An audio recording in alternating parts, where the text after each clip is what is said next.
podcast with two guys in their 20s, giving their perspective on the games that we love, the headlines of pop culture, and the meaning behind it all.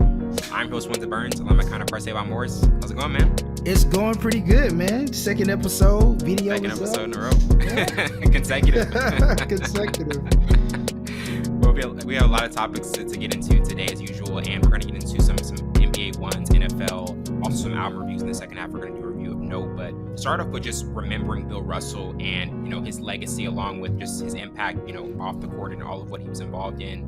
He died this past Sunday and was just the cornerstone of the Celtics dynasty, won 8 straight titles, 11 overall during his career, and he had moments of, boycotting a 1961 exhibition game to, unmasking too long tolerated discrimination and just leading Mississippi's first integrated basketball camp. But how do you think Bill Russell will be remembered? Because, we even saw him for the past finals. He was always showing up, skill around, presence that younger players needed. But how do you think his final legacy will be in terms of just everything that he left on and off the court?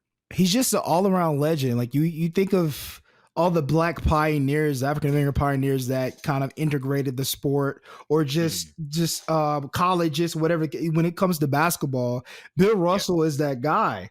When he first got to Boston, they hated him. I mean, Boston was considered one of the most racist cities in America, and to be able to win championships in San Francisco and then be traded multiple times. And then go to a situation where the coach was the owner, and then it was half owner with I think one of the players, and he was one of the races. So it was a lot of stuff they've overcome. So he's the all around pioneer / legend. He has the most championship rings. He changed the game. Literally, he was the first person to literally change the game of basketball. And man, I think his legacy has not been tainted. Thank God. He was a type of guy that did not hold any punches. I remember, I think it was at the ESPYs when everybody, I think Matime Mutombo was on there, Kobe, Shaq, and he pointed to everybody. He was like, "I would have kicked you." Like, it was just that's him. That was him. He was a he was the type of guy. Like he had that funny. You couldn't even be mad at it. You couldn't even be mad at it. All the players we completely agree. Right, and it was the truth too. Like it's his prime. Like Bill Russell was the guy, man. Like he literally changed the game of basketball. So his legendary, just not on and off the court, man. He's just legendary, and I think the younger guys really saw how to overcome adversity. Just our adversity is kind of different now, but when he was bringing up his adversity was, and even winning the Olympics for America, coming back and still having that hatred in his own country. So I mean, he's a legend. That's it. I think he's definitely one of the best basketball players, and he's definitely the first pioneer for basketball for our community. I don't know, but that's how I feel. Yeah, definitely. Because I mean, when you look at players today that have kind of had to be involved in off court situations for social justice, like you see what LeBron is doing, you see Chris Paul, Carmelo. Do you feel as though it's one of those things where not only they feel the need and responsibility to do that, but they have a clear example of somebody like Bill Russell who did that in the past, and that's kind of motivation to even keep going forward and taking this, because we have so many more opportunities.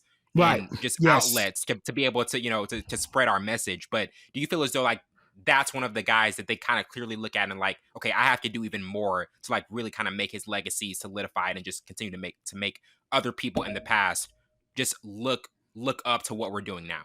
I think it's necessary, and it'll be irresponsible of this generation and next generation to not continue to look adversity in the face, whatever color or whatever shape, form adversity is, to be able to face that, because we've had pioneers like Bill Russell, Julius Erving, those guys who came in a different system that we have to continue with. We have to carry the torch, because our adversity is more, I guess, more highlighted because of social media. Now we have an opportunity to fight for that. I think it'll be irresponsible for any athlete of color to not want to be at the forefront of adversity or racial tension or whatever the case may be. I think you look at the blueprint of guys like Bill Russell, what they done. I mean, obviously it's going to look different, but what he had to overcome, I think it's a definitely blueprint. It'll be irresponsible for guys like LeBron James and Chris Paul, who's doing it, by the way. But just saying, if they didn't step up and they're the face of this industry or this organization that's predominantly black, and they don't step up and be at the forefront of the racial tension and things like that, just outside of basketball, inside of basketball, I think it'd be irresponsible, but they're doing that. And they've had the ideal model to where what they should do and what they shouldn't do. So, I mean, Bill Russell is, man, I mean, he's a blueprint. He's his legacy is solidified. The rings, if we're talking about rings, if we're talking about changing the game, I mean, he's the guy. He's the guy. We're talking rings. We're talking rings. We're talking records. Like the guy, he has them. Like he has them. So he's got them all. He's got them all. Definitely. And now transitioning and now getting into our second topic with the instant breaking news today with thoughts on Britney Griner's 9-year prison sentencing in Russia, and just kind of how this entire situation has unfolded over the past few months. And this decision was from a Russian court with the kind of was the expected conclusion to her trial that should allow negotiations for a prisoner swap to accelerate. But looking at since the situation started in February with her getting arrested, having cannabis, like, what are your thoughts on just how everything has played out and just kind of like the dramatic nature of the decision today? I think, and I don't want to speculate because it's an entire country in Russia, but I just think they're trying to, make an example out of her.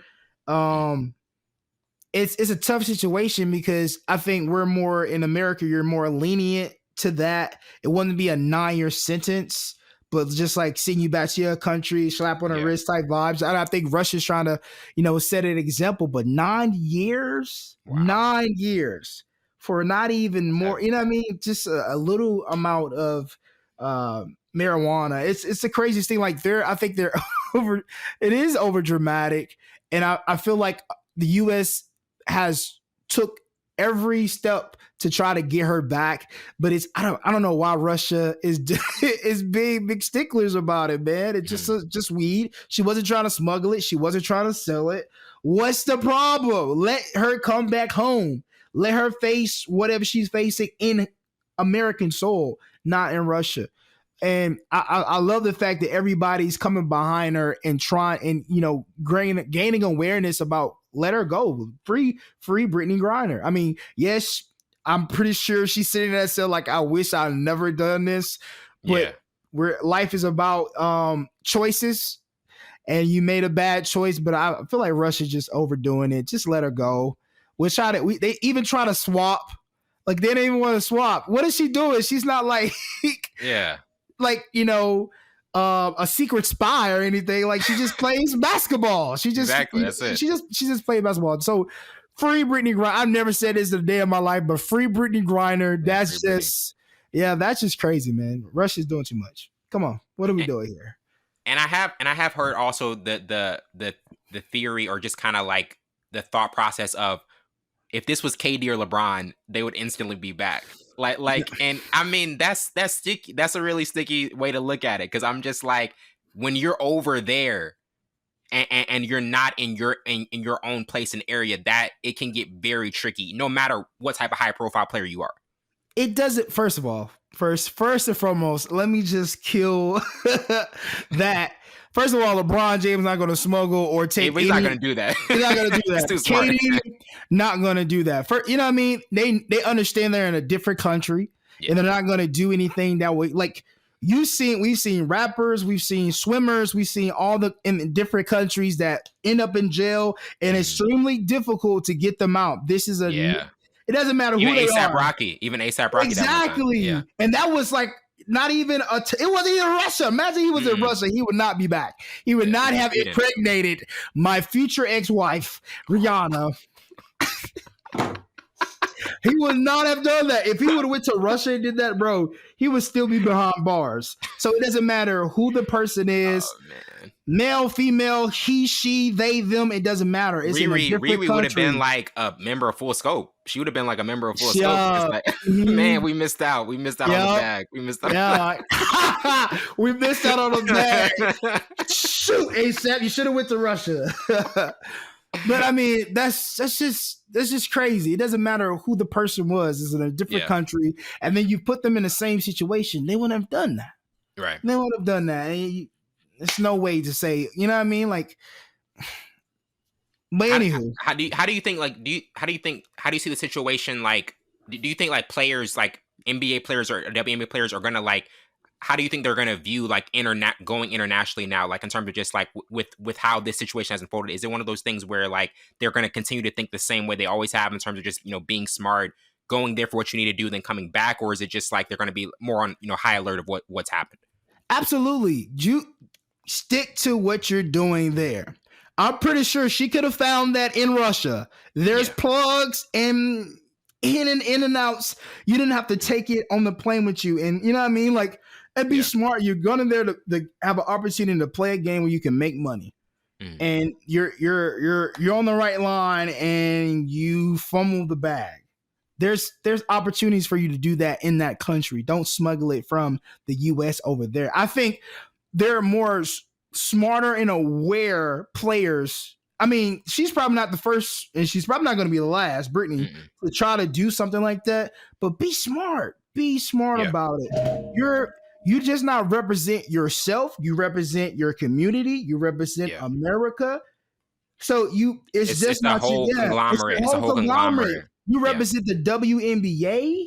You represent your team. Like, come on. Like, now it's just, if we didn't have social media, thank God for social media, we would not hear about this. Exactly. But, this would go under the rug. This would have gone, if we didn't have social media, you wouldn't hear a word about this. Yeah, unless you in her inner circle or just in like around the WNBA. But man, I think they'll be smart about it. But there's opportunities to play the sport and earn more money in those places, like Croatia, like Russia, like even France, and all those places. You can make money and have opportunities. They're not going to steer away from that just because one person got caught trying to smuggle in some illegal drugs. So, man, I think they'll be more aware, and whoever tries to do that will just wait. Wait, please. Find it in the country. There's translators. Hey, do you know where some weed at, bro? Like so just, if you're gonna do it, they'll look out for you. Yeah, be smart. Come on, be smart. Yeah, absolutely. And now getting into the NFL, with just kind of thoughts on Deshaun Watson's 6-game suspension, and also the reaction to the NFL appealing it. The details of the suspension are that it will be without pay, but will not be fined for violating the league's personal conduct policy. And the league issued an appeal yesterday, with Commissioner Dell being the one who determines it, who hears it. But what are your thoughts on the NFL's decision, and just kind of like also them appealing it now? Because this is a very tense like situation, because obviously with Cleveland, fans are going to be like, do we even want to see this guy play? Obviously, in terms of thinking of the women who have been affected by this, like, how do you see this like unfolding, and just kind of even thoughts on the 6-game suspension, which I definitely think it'll be more. They have to do it. Yeah. And because they're a business, and that business will get hit because of, like, again, social media. And if you're not taking the precautions to do protocol, you're gonna lose. You're gonna lose fans. You're gonna lose viewership. You're gonna lose, endorsements, the whole nine. So it's smart for them to, suspend him for 6 games. I think that suspension was worthy enough to say, because you have all these. Oh yeah, so it's a long list. It's a laundry list. It's long. So 6 games, but I already knew, the Browns was going to try to appeal it. But we'll see how that goes. But I think the fans knew with obtaining him that he wasn't going to see the field this year because of his outside off the field legal problems. But I think the NFL did the right thing by going with protocol and to do the right thing, so they won't lose endorsements, won't lose viewership, you know what I mean? So it's a business at the end of the day, but it's kind of tough. But I understand it. Protocol, got to do protocol. It's a business. We don't want to lose the money. So yeah. And that is at the forefront of any decision that the NFL is going to make, because like you said, like, it's so lucrative what they're in. Like, do you, like, when you have a situation like this, and especially Cleveland, like, do you think that front office and team and even the players kind of already know, even when he comes, like, we're more than likely not going to be playing with this guy, and we got to prepare for the next guy up. Well, he's in camp. He's in camp with them. He's getting reps. I think the organization understood the risk they were taking, but they thought that it was more lucrative for them than the downside of him not playing or him going through these accusations or these legal problems, that there was an opportunity to clear it up. Because if he wasn't, put in jail or, went to trial and stuff, and he was, I think they was like, okay, if he hasn't did this, if they haven't done it yet, I think there's an opportunity for us to elude this, and he's going to be able to play maybe later this year or next year. So I think they went through every portal, every multiverse to look at the outcome of what was going to happen with Deshaun, and they took a risk. They understood the risk. They didn't, if they didn't understand the risk, I don't know. You need to. I see why y'all haven't won the Super Bowl yet. Like, come on, bro. But no, I think they think there's an opportunity for him to play this year. So. We'll see. I mean, he hasn't went to jail. They haven't. He went to court. All this. It's just accusations right now. So there's opportunity, but I mean, you got to follow protocol. And now getting into the NFL's discipline of the Dolphins, recent tampering and just there being unprecedented violations. On Tuesday, the league took away the Dolphins. Took away the Dolphins' 2023 first-round pick, among other measures. And according to the investigation, the Dolphins spent 2 years trying to recruit Brady, first from the Patriots and then later. and I mean, like, honestly, why wouldn't you want to recruit Brady? Like, why would you recruit Brady? I'm just thinking, like, I can think of worse things to do than trying to recruit the greatest quarterback ever. But, they also had approached Sean Payton's agent about coaching after the resignation.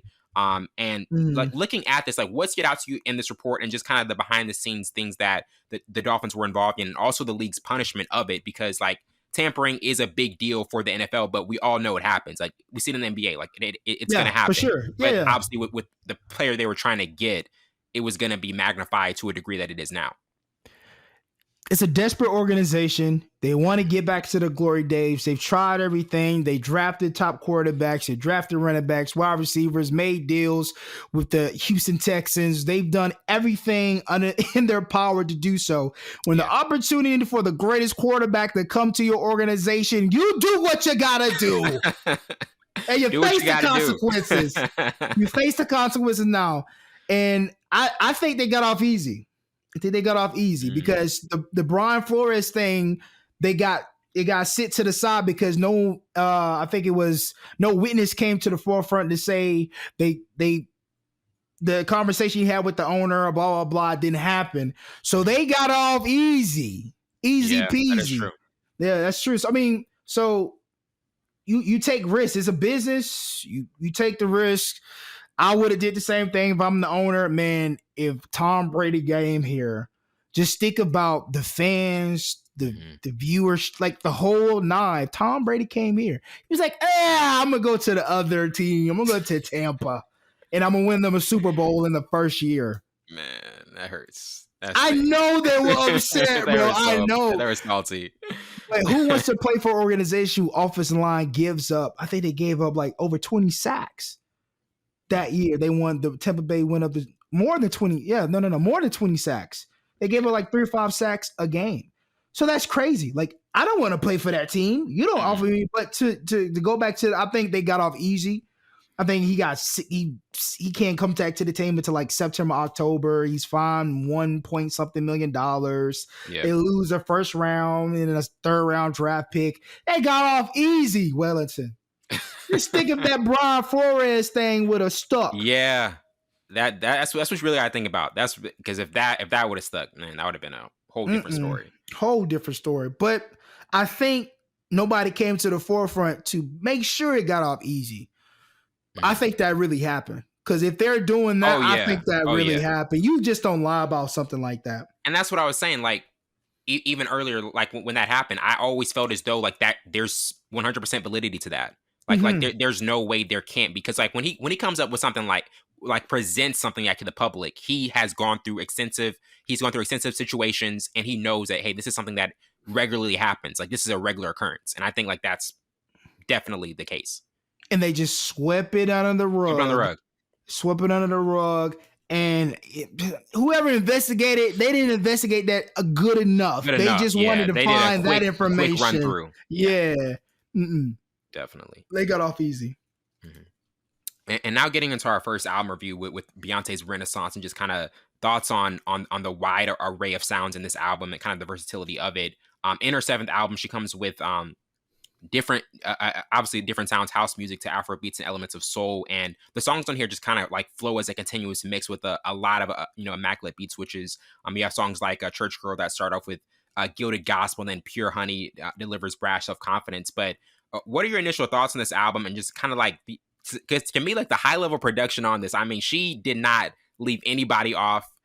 She had Mike Dean. She had No ID. Had Pharrell. Like she really brought in a high level array of producers, and the sequencing and just how the songs flow together really impressed me a lot. I was the first time I listened, I liked the first half more than the second half, but the more I listened, I was like, the majority of the album I really was into. What are your thoughts on it, and just kind of like some of your takeaways? Yeah, I enjoyed the first half more than I did the second half.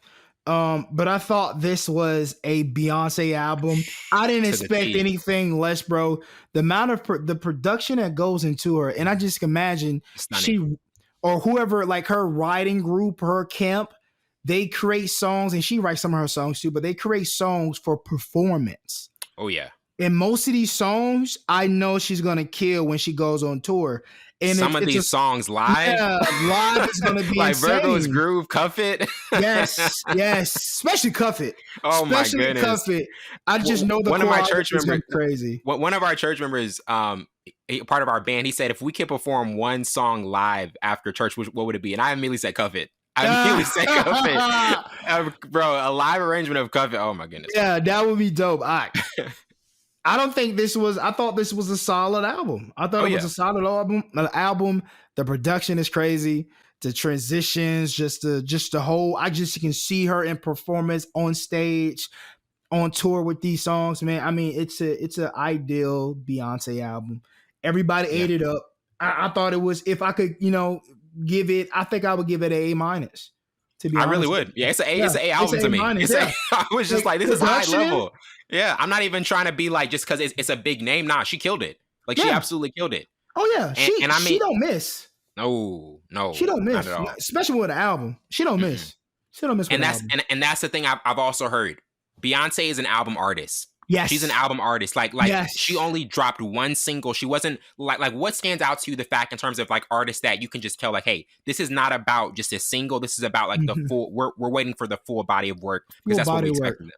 Yeah, full body of work, and I think she understood that from Destiny Child, younger age, and Destiny Child, and becoming individual artists. You realize singles helps your album, but if you have a great body of work, you don't need a single. And J. Cole showed that on the rap side. He didn't drop a single for a while before, and then eventually he did, obviously. But for a while he didn't drop a single. He just dropped a documentary with it and pushed out the album. So if you have a great body of work and you're known for that, people are gonna rock with. And she got a great fan base. That's why she's an album person, because she don't have to drop a single. Everybody will wait for her album. And what they call it, the Beehive. Bro, like, that's why she's back to 2013. Think back to 2013 when she did the self-titled album. It was a Thursday, and like around 7, she's like, "Hey, my album drops tonight." And everybody was there. Everybody went crazy. Man. Yeah, do you have a particular like top 3 on this album, or just a few songs that you kind of like go back to a lot? Because I mean, Virgo's Groove is definitely one for me. Cuff It, and it's just so many. Church Girl is definitely a high one up there for me. But what are some of your it's to you like what are some of your particular favorites on this one, and ones you kind of go back to? Virgo's Groove, Cuff It, Church Girl. I like Alien Superstar. I don't know why. That's one I'm trying to get into, but it's the first half for me. Like everything after that, like after Virgo's Groove, I'm like, okay, that's cool. Like even with Tim's on it, like I think it was Move. Like Move. That was cool. That was cool. But I think the first half was Well, I didn't really get into that one. I'm gonna tell you what's interesting about that. Drake wrote Heated, and I heard a leaked version of his version, and I was like, yeah, that should have went to Drake. That should have went to Drake. It should have, because it I think it fit him more than it did her. Like I do like that song, but it wasn't like a standout to me. That makes sense. Yeah, I thought Party did. He was part of. Oh no, he was a part of some of the writing, but I do know Drake had writing credits for that song. Okay, because I thought Sabrina Claudio also had writing credits on Plastic Off the Sofa. That makes sense. Yeah, that was a Sabrina Claudio type of song. Yeah, that sounds like her. But I thought I thought Party had something to do with it. But I never looked at the credits. I just thought like, yeah, this sounds like a Party Next Door song. It don't fit her. That as well. Yeah. But no. Virgo's Groove, Cuff It, Alien Superstar, Church Girl. I gotta listen to Heated again now that it's a Drake. Now I went to this deep dive. Yeah. Now I gotta listen to it again. Yeah, but this is an A-level album. Oh yeah, for sure. In totality, this is an A-level album. She's gonna be able to perform this, tour this. It's gonna blow up. She did what she needed to do. Nom. They're gonna eat it up. They're gonna nom. Definitely. And one more thing though, this is her 7th album, and you could make a case that it's one of her best albums. Like when an artist is doing this late in their career, like what does that say to you about them? Because sometimes we see artists kind of decline later in their career, but she's still putting up high level projects in her 7th album. 1, she knows how to collab. 2, she doesn't drop often. Yeah, 3, she has a great fan base. And 3 should be number 1. She has a fan base. Yeah, they'll stick with you. Yes, it doesn't matter what she get a ring around the rosy, pocket full of poses. They're like, yep, let's go. Let's go. It's Beehive, baby. Like, that's about Jay. I knew it was about Jay. Like, you know what I mean? Like, she can drop anything, and her fan base is crazy. But no, she knows how to collab. She always has a great camp. She has good writers around her. I mean, that goes into the collaboration. The writing is so good. She can write her own music, but I mean, she definitely ventures out and get people. Obviously, you got Drake, Sabrina Claudio. I'm pretty sure The Dream. I can tell she's hands-on. Yeah. I can tell she's hands-on in production meetings. I can just tell. Oh, for sure. I can tell. She's not sitting back. Yeah, for sure. And it always has to correlate with her doing it on stage. Like, can I do this song on stage? And I think that's her number one. Like, okay, can we do this live? What would it sound like live? Boom, boom, boom, boom. Like, she's an all-around artist. She can sing. She definitely can sing. She can dance. Entertainer. That's what she is. She shut down a whole Super Bowl. A whole Super Bowl. I'll never forget that. Oh man. But now getting into K Roosevelt Solstice. This LA R&B artist's new album is kind of filled with atmospheric grooves and kind of like hand clap. has just extremely relaxed and impassioned themes, and the one feature on here is Aaron Ray, and it's just another groovy track. But what were some of your initial takeaways from this album and just kind of the soundscapes in it? Did not expect it. Did not expect it. When I turned on Pleasure and Pain, I was just listening to it, and then I was like, whoa, this sounds really good.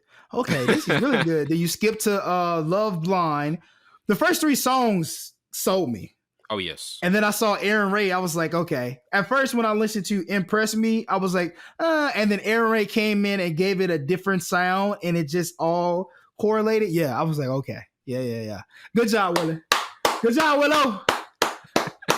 Good job, Willow. I didn't make up for last week. Hey, yeah. I didn't even know who this guy was. But when I was looking through his catalog, I didn't know he's featured on Janae's album or her mixtape. Back in the day. Did not even know that. But this album was those type of artists, they know who next. They can tell who's next. They can tell who's next. And I feel like that if you get on her like collab or mixtape, that says something. Because she doesn't collab with a lot of people. She does not collab with a lot of people. But this album was fire. It was a vibe. Yeah, it had everything. It was like, it was definitely a vibe. I like this. I like this one. This got the whole album got saved. Oof. Yeah, the whole album got saved. Man. Yeah, the whole album got saved. Because Wow. normally I'll just go in and pick the songs I like and then save those, but the whole album. You were blown away by this entire project. No, that's like dope. seriously, I did not expect it. I was like, hey, Roosevelt, okay, all right, I'll put it on. Pleasure and Pain. Because I'm just like typing and I'm like, wait, this is like, oh, this is nice. If you guys can't tell, me and Savon really do like R&B. We really do like R&B. Like we love hip hop, but we really are like big R&B. Yes. Yes. I listen to R&B more than anything else. Honestly, bro. Yeah, definitely. And I mean, like when you look at, because he only had one feature. Most of this was just him. Like, do you feel as though like for an artist like him who's kind of like still on the come up, like he kind of needed that to just not just put the focus on others, but kind of like mainly show like, hey, this is what I can do, and I'm gonna prepare you for what's next. Yeah, and then as part of it, you kind of flex your abilities a little bit. I think Impress Me needed a feature because when it first comes on, it's kind of like a different sound, but you need something to balance it out. And Aaron Ray's verse kind of balanced out the song and even made it 10 times better. But everything else he killed. Like he has the range, he has the different melodies that he comes up with. His lyrics are there, the melody, like he doesn't overdo it. It's a vibe. It's a continuation of vibes, and I love. It's 10 songs, Willow. I'm telling you, man. I mean 11 songs. Sorry, 11. Sorry, 11 songs. Concise though, concise 11 songs, and every song they're really good. Whenever I hear the 10 to 11 songs, I always think of that time when Drake said in an interview, 40 keeps asking him to give us that 10 to 11 song classic. And I was like, man, he'll never do it. He'll never do it. He'll never do it. He's a perfectionist, 40, you can keep asking, but man. Right. I don't think we'll ever get it, man. He's a perfectionist, man. I think when you come to like 10, 11 songs, you feel like it's something missing or you didn't like tell everything you wanted to say in that group of songs. So you want to add some more, but I feel like Drake goes back and like he keeps going back and keeps going back and looking at it. Like he's like, nah, I got to add one more, like one more song, or I like all of them, but I can't choose which one I like. I think that's why Scorpion was what Scorpion was. It was too much. It was too many songs with Scorpion. Too many songs with Scorpion, but I think he liked all of them, and he was like adding because he was in a different mode because of Pusha T and his son being revealed, and you just all those songs and everything. You just want to say a lot, and he said a lot. I mean, he did. He has stuff to say. Yes, he said a lot of Scorpion. He said a lot. Absolutely. And now getting into Mahalia and Cat Burns in the club remix. In this updated track, it covers letting go of people who aren't good for you, and also focuses on the people who stuck around for the good bits. But what were some of the elements of the song that you kind of liked and connected with the most?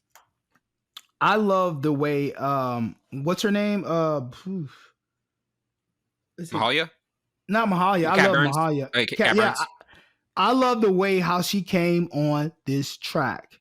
Because I mean, Mahalia, like I listen to her music a lot of times. Yeah, big fans of Mahalia. But when she came on, like it was just like I was vibing, and I started in like listening because I was like, it's in the club. Like I know these lyrics already. She's just singing it. But when she came on, I was like, okay, yes, this is a dope song. This is a dope track. But I do like the contrast though. I love the production on it. I thought her production was way better than Mahalia's. To be honest, I do too. Yeah. They probably mix and mash it at her studio or whatever, but I love her production. Listening to those back to back, Cat Burns' production was way better. But I think it was a good contrast, and I think it balanced the song out a little bit. But I think this was a dope song. Would I like listen to it over and over? Probably not. Nah. Yeah. But it's a nice little vibe though. I mean, it's a nice little play on what 50 Cent did. I thought it was very clever. I thought it was creative. But I mean, it's not a song you like. I mean, it's a single song. Don't get me wrong. It's a single song. Yeah, it definitely. They got that one right. They got that one right. Yeah. It's a single song, but it's not something you like want to listen to over and over. You got to be in the mood to listen to something like this. But it was a good song. Absolutely. And now getting into our final review with Skyzoo's Nostalgia. In this vintage rap track, you got a lot of significant samples. A couple being from Biggie and Jay-Z, as it's just had a heavy boom-bap feel to it, and Chronicles trying to have the right rise to the top. But what were some of your takeaways from this song? Because I mean, we reviewed one of his albums, All the Brilliant Things, a couple months ago, and he definitely does have that vintage feel to all of his music in terms of it being hip hop. But like, what were some of the things that kind of stood out to you in this track? His flow, first and foremost, his flow on it and his cadence. I think he was in the right spot under the beat. He wasn't over it. He wasn't right. He was under it, just slightly under it, where the beat kind of like he was catching up with the beat, but it was a nice flow because he had the voice for it. He has the voice. And I've always said every time we review like just authentic hip hop, it's the cadence, the voice, the vernacular, how you say it's like just like your confidence in it. Like it's vintage 101 hip hop 101 hip hop 101. And I love the sample. The samples are amazing. Biggie Jay-Z sample, but I thought he was very lyrical on this. And I thought he had some bars here and there, but I love his cadence. I liked his voice. It's you can tell he was meant to rap this way. Like, you know what I mean? Like, and that's the thing. He does have that voice that's like he was supposed to do this. Like, there are certain rappers you can just tell, like, hey, they're supposed to do that. Is that one of those things where you can kind of tell, like, over a few songs, or is it maybe like that first song you hear from a rapper, like, okay, this guy has like he really has something and he's got a potential going forward? I think you gotta listen to a variety of his songs, like, because different beats will bring it out of you. Yeah. And then some production of beats, you have to find it, and and then you put yourself into the beat, like you combine, infuse yourself with the beat. So you got to listen to a couple of tracks before you can say, okay, his voice goes with any track. And we listened to this album and then listen to this track. I was like, yeah, he got the voice for it. Yeah, the flow, the voice. Like, he don't really have to say, he don't have to be bar heavy. Like, his lyricism and his doesn't really need that. He doesn't even need that. He's authentic hip hop. Like, I think he's like in the realm. It's not a lot of rappers who do it. I think off the top of my head, Fred Gibbs is one. Oh, Freddie Gibbs for sure. JD Kiss, those guys are authentic hip hop. It's just the voice. Like, he can say, like I said, what was it? Nick that paddywhack, give a dog a bone. It inspire because it's the voice. Like, I mean, it's the voice that carries it, man. Like, he's authentic hip hop. I thought that was a dope track. I thought it wasn't a single though, but it wasn't off the single. Not a single. It was an EP type because he had a remix on the top. So radio edit. Yeah, absolutely. So we gotta say that Wellington. Oh, before my bad, Wellington. Radio. But we gotta say every time. I feel like every time we do the reviews, if they drop a single or an album, we have to say is it meant for an album or just meant for a single. I'm telling you, man. Yeah. That's always the barometer. The barometer. And we're still TDE. We're not letting up. Don't think we just took a break. Like, until the SZA TikTok song is dropping, we're not satisfied. Free SZA. We're not letting y'all off easy. Come on, SZA want to drop that. Sure, if she was on any other label, we would have all. We already had that. We're gonna take a quick break. We'll be right back with our Nope review.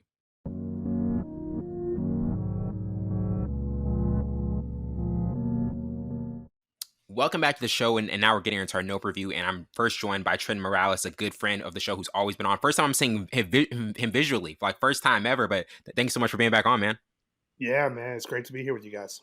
Yeah, and also Alex Hampton, a current guest of the show, has been on past reviews as well. Thank you so much for being on, bro. Oh, anytime, man. I'm glad I'm on the show. This is different. We're doing it video form, so this is going to be fun. Yeah, man, absolutely. And to get into our Nope review, to start the overview, Nope is a 2022 sci-fi horror film written, directed, and produced by Jordan Peele under his Monkey Paw production banner, starring Daniel Kaluuya, Keke Palmer, Stephen Yeun, Michael Wincott, and Brendan Pereira, and follows two ranch-owning siblings who attempt to capture evidence of an unidentified flying object. Had a budget of $68 million and brought in $85.8 million into the box office. Also has an 82% rating on Rotten Tomatoes. But to you, Trent, to start it off, like, what were your initial thoughts on how this film was just, extremely ambitious, and how Peele added kind of like a Spielberg, a Spielbergian spectacle to this arsenal?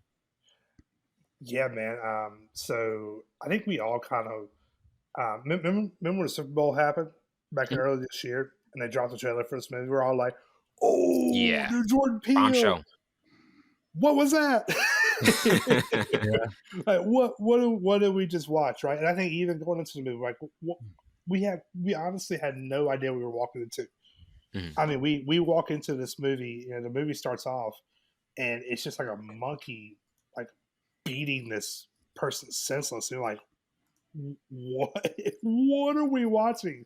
Yeah. Which, I mean, to be fair, so I will say, so the first time I saw this, I'm sitting with a buddy, and then they get to the trailers. It's like, okay, it's time. The lights go down. It's time to roll, right?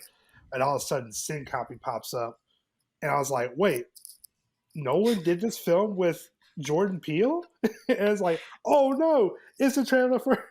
I was getting so excited. I was like, oh, let's go. A Nolan Peele collab. I'm telling you, like Nolan was pretty slick with that. I wonder if he had like maybe some like a mutual understanding with Jordan Peele to drop that trailer before his movie. So I'm sorry. Back to note. Anyway, it just there was just so much like unknown. I didn't even walk out of the film the first time. I looked at my friend. I was like, I get it, but what did we just watch? Like, like I'm like it's almost like I was like waiting for, kind of the proverbial other shoe to fall, right? I was waiting for the big, like, as in like, with Get Out, you kind of have like the moment when was it Rod, his friend shows up, like when Rod shows up in the police car, it's like, oh, awesome. Or the moment in Us when the woman realizes that, oh, I am the doppelganger, like who I've been battling this whole time is the actual real me. But it just wasn't there the first time. But then after like doing some reading and kind of like trying to wrap my brain around what this film was, went back and saw it. I had a night to myself. I went back and saw it again, and it made a lot more sense as far as like what Jordan was doing. I really think at this point, your third movie in, it seems like Universal has kind of looked at him and said, "Look, man, here, just do what you want to do." I mean, they even I don't know if you saw this. They recreated the town at like one of the studio sites, and even then, like, there's nothing that's being given away. I mean, there's one where they pause and all look up at the sky. But when you watch the movie, it's actually a much smaller spectacle when the people are drawn in and kind of see what happens there. So I think, as far as like films being kept under wraps, not really knowing what to expect, even to the point where this isn't even an alien or a UFO. This is just some creature, right? Yeah. Like it was, I mean, and of course, an alien and UFO is a really loose term right here, right? But as far as like a classical spaceship, this is not like a spaceship. No. This is a living creature. And so when it kind of like lands on you and you just kind of see how the movie plays out, it just allows it to really become just another great chapter in the world of Jordan Peele in continued ways that he makes these smart horror films. Where it's not just like it's not just a typical. Yeah, it's not typical gore. No. It's not typical gore at all. Yeah, like there is I think out of all of his films, this one might have contained the most things that like probably doesn't matter the most. I really okay. First, I think the shoe doesn't matter that much in this film. I think it's like what he's saying is, I want you to pay attention while I do all these other things over here, and you're just missing the point, right? Yeah. So I think for this film, there was definitely intention behind it. There's also a point where he's like, oh, I also want you to be drawn away, right? I want you to be drawn to the spectacle of it all while you're missing what else is going on. So, yeah, I don't want to take up too much time. No, not at all. But to you, Alex, like looking at this film, what were some of your initial thoughts on it? And just kind of, as Trenton was saying, Jordan Peele, he knows how to make a smart horror type of film, not one that's typical, but it's definitely forward thinking. Right. Like when I think of Jordan Peele, I don't really put him in the horror category, maybe like horror thriller, because I don't really get when I think of horror, I'm thinking like blood, guts, wrenching, things like that. But what Jordan Peele and all his films, that just make me think, Trenton brought up a good point when he was talking about Us, like when the normal people think that they're fighting their doppelgangers and they realize that they're the doppelgangers. Yeah. It kind of like it has that hidden meaning behind it. It's not who you think you are. And kind of like in this film, nope, there were a lot of different things that I didn't necessarily kind of grasp at first watching it. And then like Trenton, I had to go back and watch it again. And I was still somewhat confused, but there were certain things that I kind of just paid attention to the meaning behind it, like that monkey scene. And, what I took away from it was just like, you have to be kind to animals, but that's not only that was learned. be kind to animals, and at first, because when the trailers first came out, when they're all looking up, we're thinking we're looking at a spaceship and alien invasion's about to happen, but it's just a creature flying around, just one sentient being. And firsthand, when I watch it, I just noticed that, like, like the first thing that comes into my mind is, like, how black people mind their business. They don't like to look at, do things that are, out of the ordinary for us. Like in this movie, that kind of magnifies that in a sense. But going into the movie though, at first it was kind of jarring to watch. I think all of the tension scenes kept my attention, but the reveal at the end, I was just kind of underwhelmed by it, by a little bit, because like I did hear people bring up some disappointment at the ending. That reveal, I was just like, so this is what we were waiting for this hour and a half, almost 2 hour movie, and I'm just like, it's not a bad movie. I like it more than Us. But me and Sean were saying the same thing before. I like it more than Us, but I was just like, I kind of feel let down in a sense, because I'm thinking this is going to be more methodical and more, I guess, scary than what we got.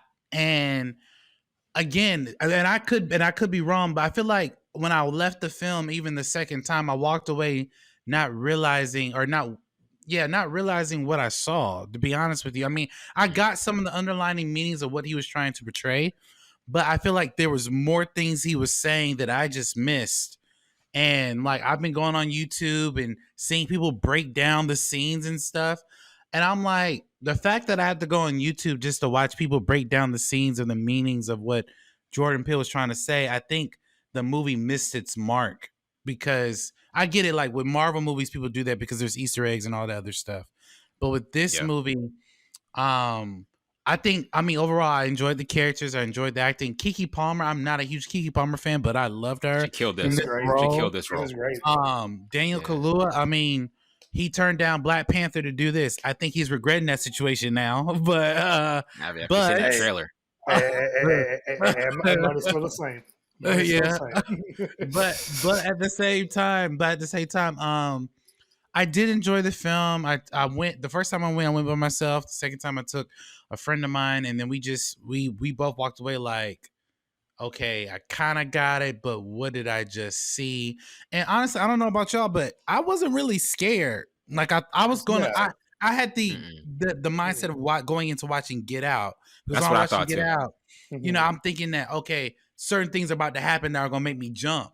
But in this movie, even when those tension scenes where you feel the tension in the theater and the screen, at that reveal, I was like, really? Like, it just didn't make me, So, but overall, I think it was a pretty decent film. But I just think that there are a lot of things that I quite frankly didn't really understand, or at least maybe I missed something while watching it. And to you, Trent, do you kind of feel as though that's the state of a Jordan Peele movie at some points, is that you're just kind of not going to always get it?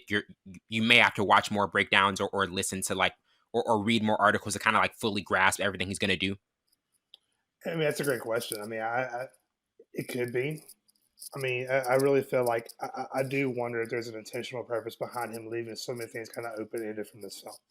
Yeah, Alex brought up a point that I said it the first time seeing it. Like, was this film a kind of underhanded, kind of mirror moment to Hollywood and how you treat animals when they're on set, right?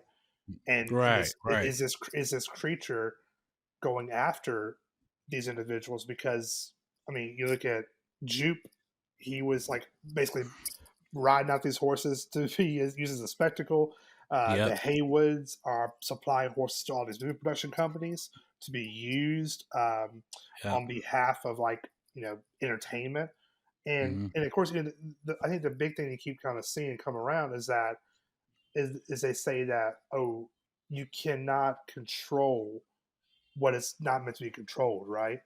And I mean, so I think there's so much of Peele's work that it's just going to require, sitting with it. I think Get Out, the message was pretty clear. I think with Us, it was pretty clear Mhm. what was going on. Like, I don't need multiple Yeah. watches of Us to understand it, or Get Out to understand it. Mhm. But I think Mhm. Nope is going to take some time, right? But I think also too, Jordan could benefit himself by coming out and it's like, hey, maybe give us a good DVD commentary on what you're thinking here, right? Mhm. So, Yeah. and that could solidify the film and make it one of his best ever. Who Yeah, if he knows? actually thoroughly explained it. Mhm. Yeah, side note, he did that with Get Out. He did a Yeah. commentary about what these different scenes mean. So I mean, I would love to see that. Absolutely. And now getting into our first topic, from 1 to 4 stars, what would you give it? To you, Trent, looking at this film, obviously, seeing it twice, what would be your particular rating for this film and some of your reasons? Yeah. So I think uh, hmm, I have 3.5 written down right here, but I'm thinking probably it's more like a 3. Yeah. But I mean, again, like that's not a bad film. That's for the rating system that we have here. I think that's pretty great film, right? Yeah. Yeah. To be a 4-star film, I mean, you got to be like above.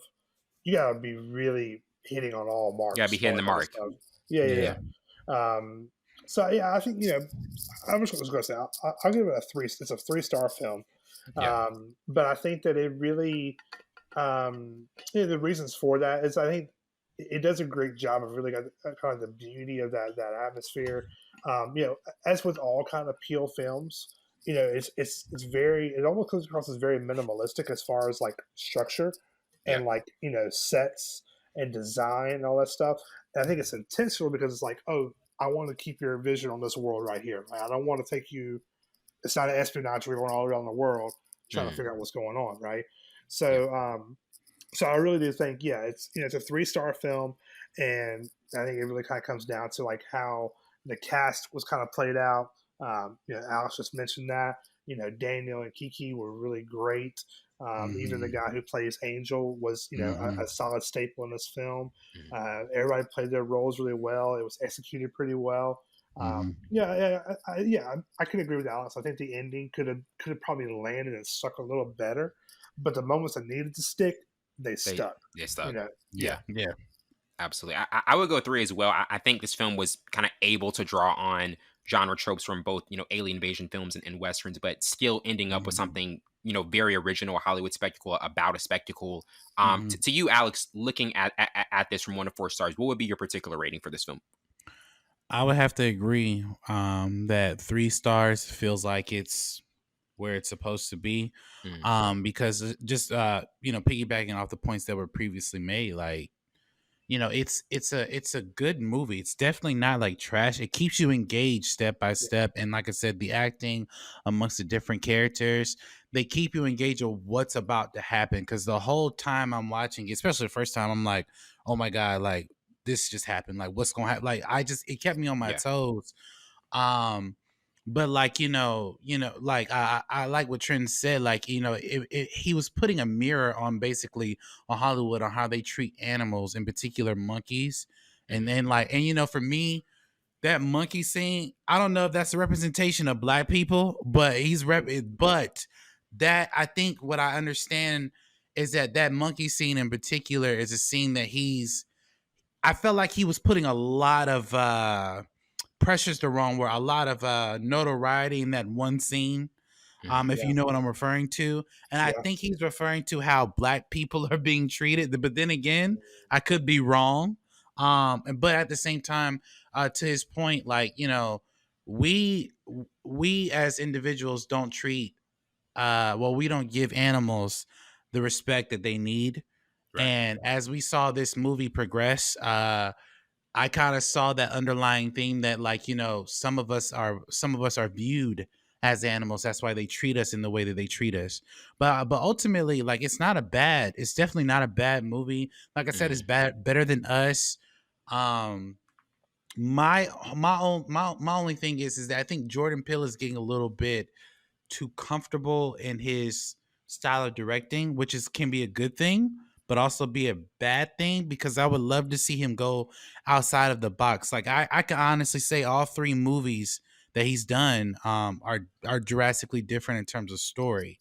For sure. But I think the underlying tones of each movie are exactly the same in regards to you're gonna walk away from this movie getting a message of some kind that has to do with society, whether it's a certain group of people or like or just society as a whole.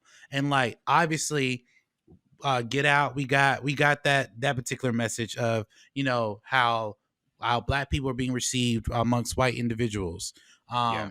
Us is basically black people dealing with ourselves and things that are happening within our community and thinking that what we're not as perfect as we may seem. And then Nope, I mean there is animals, then you have people minding their own business, and there's just a lot of different things that happen in that movie that kind of, if you don't pay attention, they will fly over your head.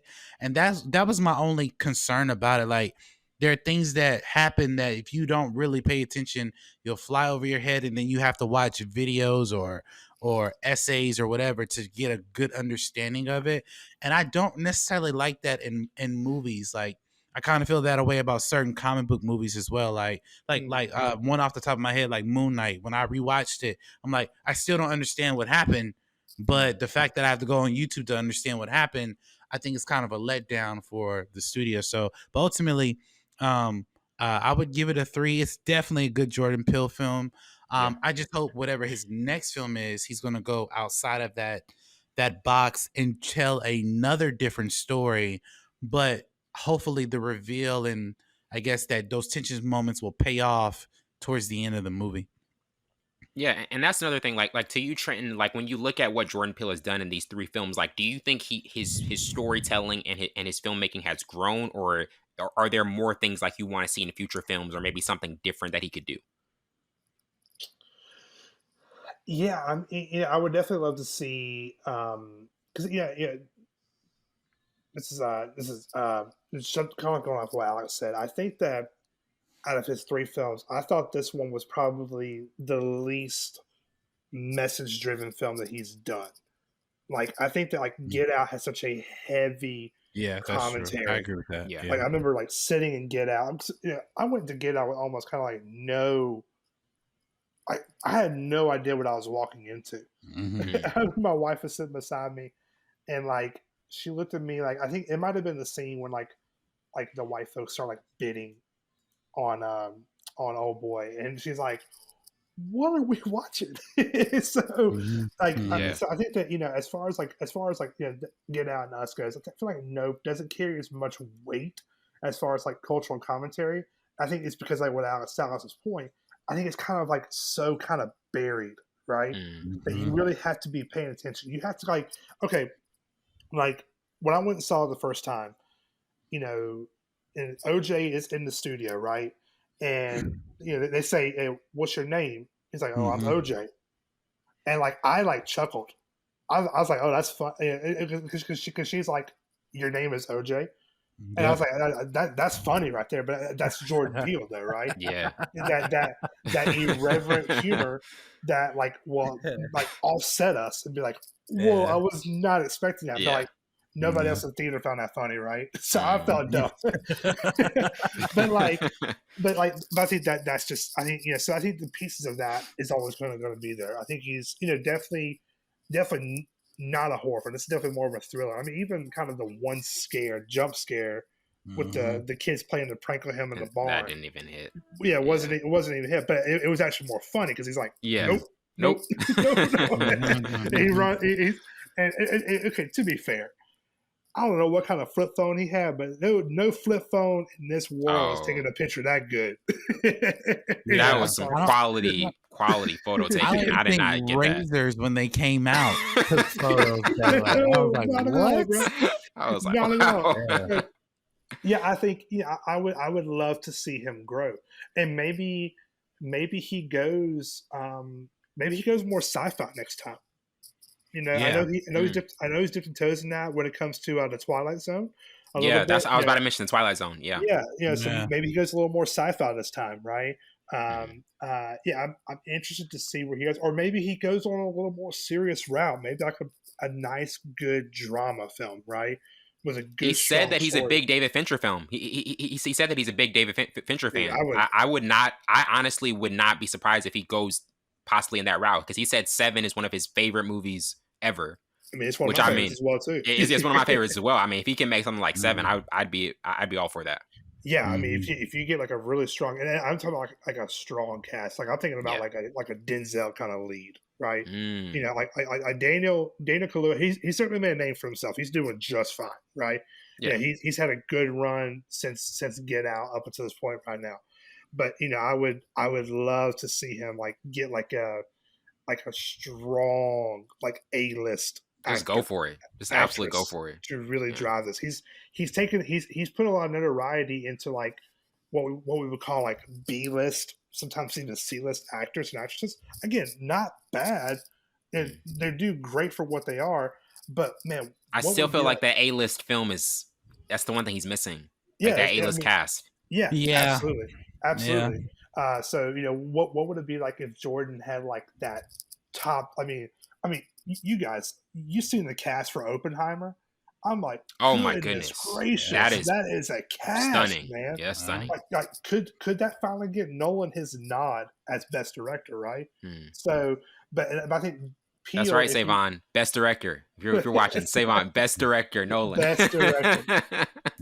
Could that be what takes Peele to the next level? Right? Is that he brings in a stronger cast? Yeah, I mean, I wonder how these films would be received if it was like I said, like a Denzel or man, I know this may be a heresy to say right now, but even if like a Will Smith was in his film, right? Like maybe like a Will Smith in like this film, I wonder how that would be received differently than Daniel Kaluuya. So I don't know, but yeah, I would love to see him grow. Would love to see him flourish.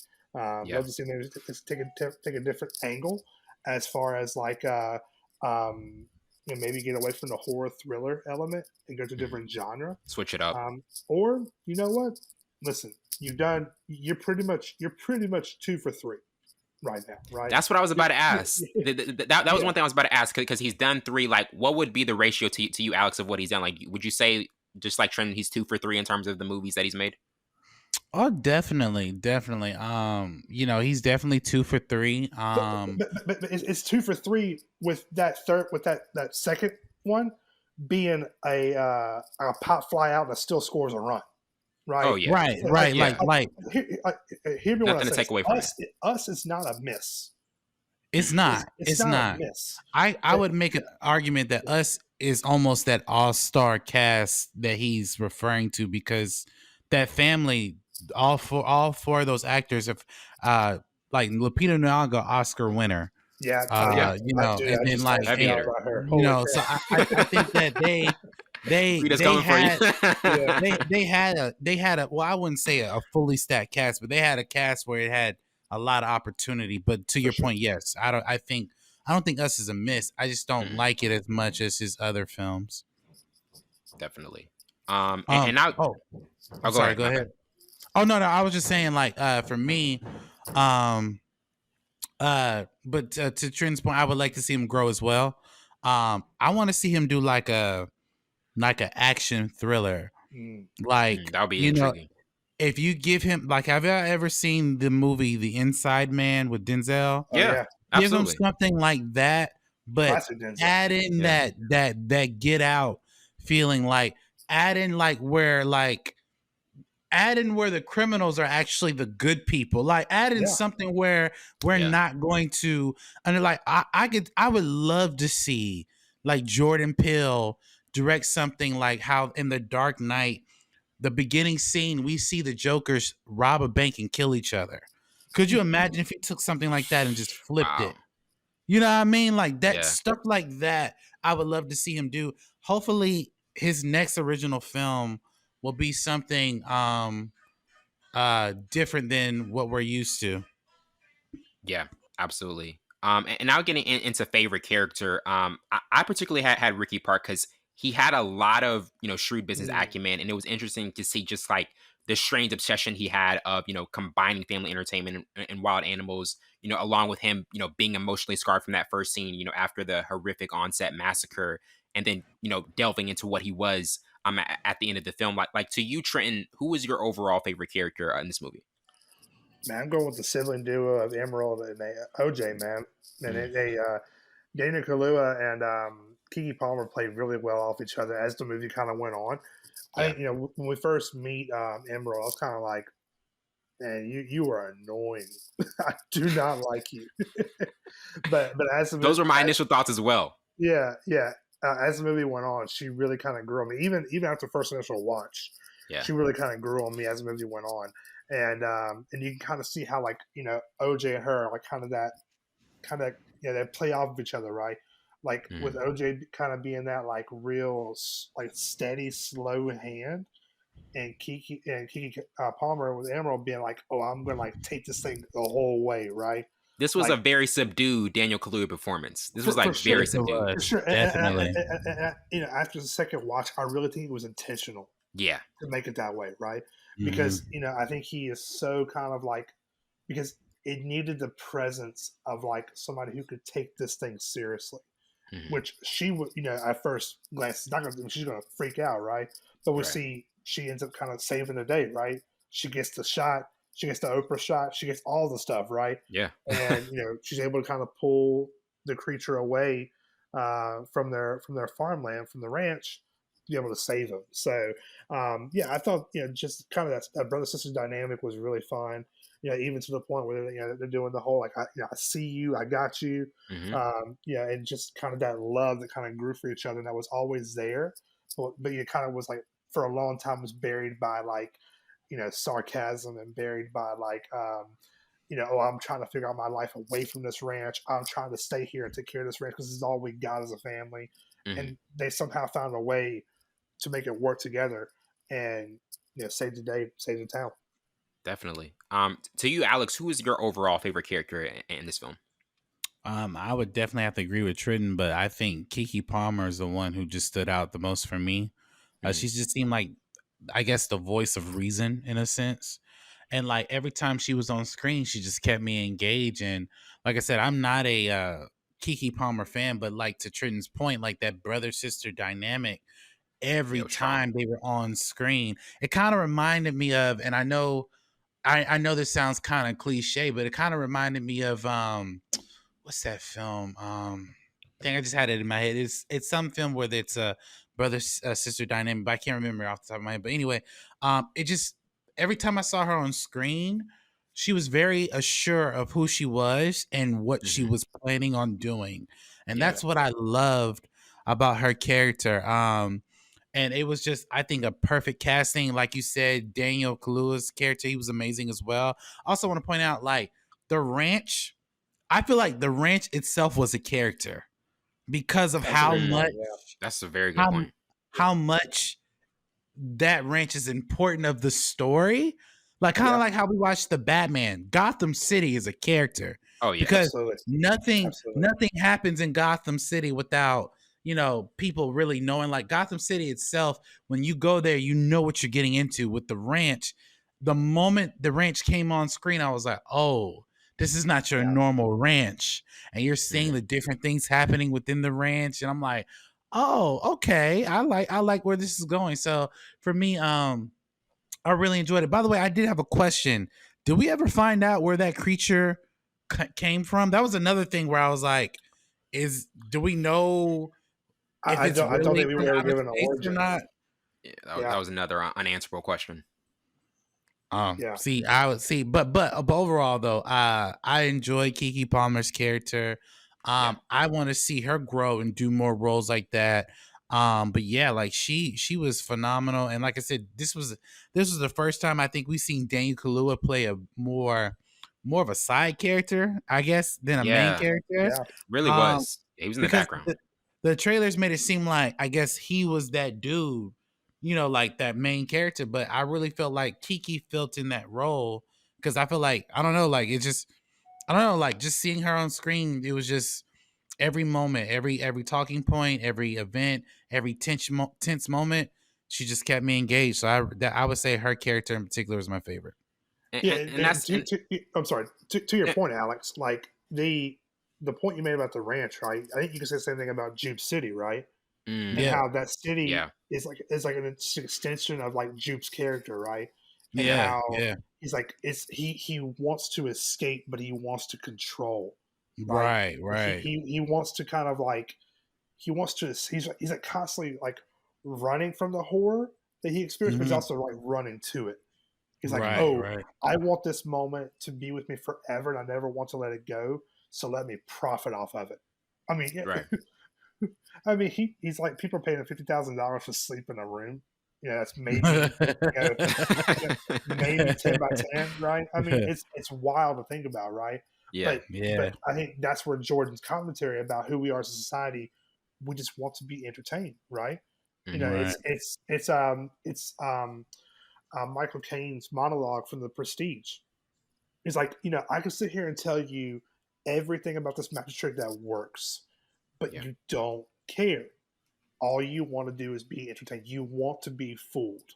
And I think it's the Exactly. same thing here. He's like, I want to fool you. I want to give you entertainment so that I can feel good about myself, right? Because Mhm. Mhm. this moment may have been stripped away from me. So this city is now an extension of like who I am and Mhm. what I want you to see about me, what I want you to feel about me as a person. Mhm. Mhm. Absolutely.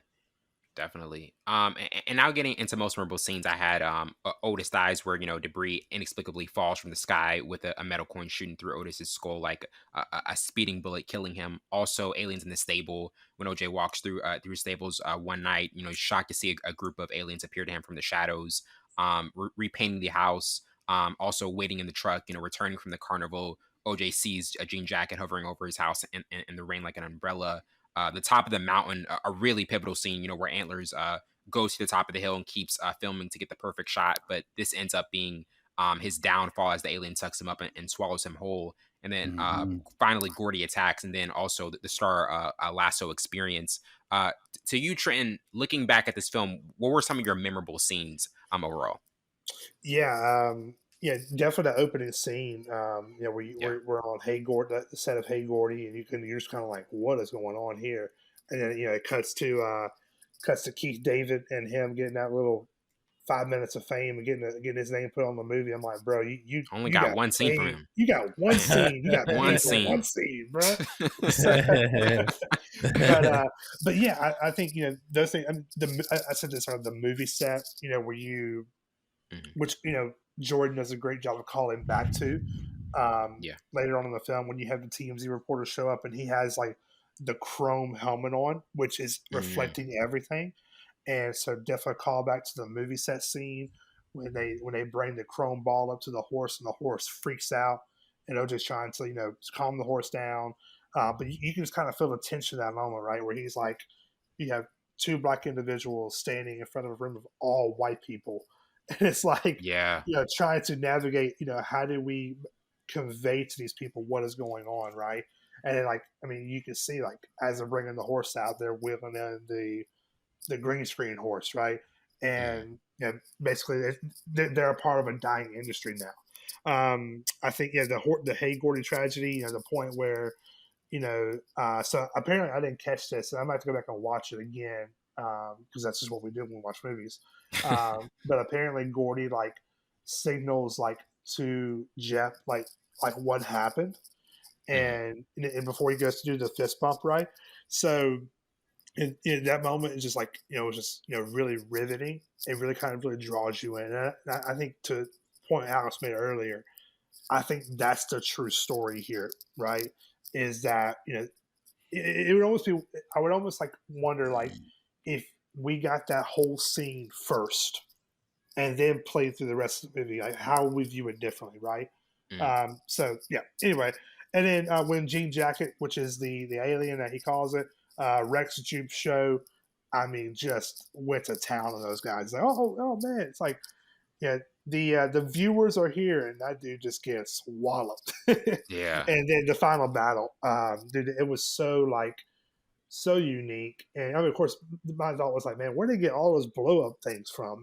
Did they take them off from like a car dealership or from Jupes or whatever? But yeah, I mean, just I thought that was a really smart, well played out like final scene to almost reenact the jockey riding on the horse. Mhm. It was a really sleek, film moment. even down to the point where Emerald drives away on a motorcycle going towards the city to draw the monster again, once again away from the farm and the ranch. So, yeah, I mean, there's a couple of good scenes here that really stick out to me, and I will go back and love to see it again. Definitely. To you, Alex, what were some of the memorable scenes that you kind of felt were the standouts in this movie? Trenton and you took a couple of mine, but especially the first one I was gonna bring up was when the creature comes down, or the jean jacket comes down, and he's wrecking shop against all these different people. I was just like, oh my god, like I just that scene in itself, I'd never seen anything like that before. At least I don't think. Yeah. And just to see it was just like crazy. I love the final battle. Very like you guys mentioned, very unique. I don't believe the creature's dead. Maybe he is. I don't know. But that final battle in itself it wasn't that believable for me in terms of how it ultimately died, but I liked how everything came together. Another one would be the one you mentioned about the aliens in the farm. Yeah. That was a very tense scene for me, and because I just love to see how they were going to interact in that moment. It's funny because when I saw that scene, I just saw myself laughing a lot. Like, I know it's not a funny scene. Same here. I was laughing like I'm like, this is how we would react. Like, Yeah. you know what I mean? Like, cause they're like I just think about it. I was telling one of my homies, I said, just think about it. If you saw aliens in a farm, like the last thing you're gonna do is just walk up and talk to them. Like, you know what I mean? You're just not gonna do that, So it's just, but yeah,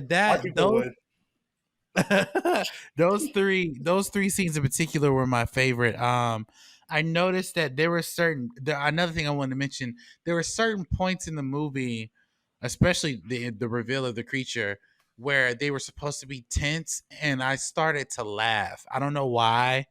And I know they weren't intending to be funny, but I don't know, like I just kept picturing myself like, how would I react if I saw this thing that didn't seem really believable to me. And by the way, I will say this. I think one of the Jordan Peele's downfalls in this movie in particular, and I know he used some special effects, they weren't all that great for me, because it did seem like, I mean, just seeing it a second time, there were certain scenes where the creature kind of looked like a video game character versus an actual live action thing. Just certain things, especially how he was moving.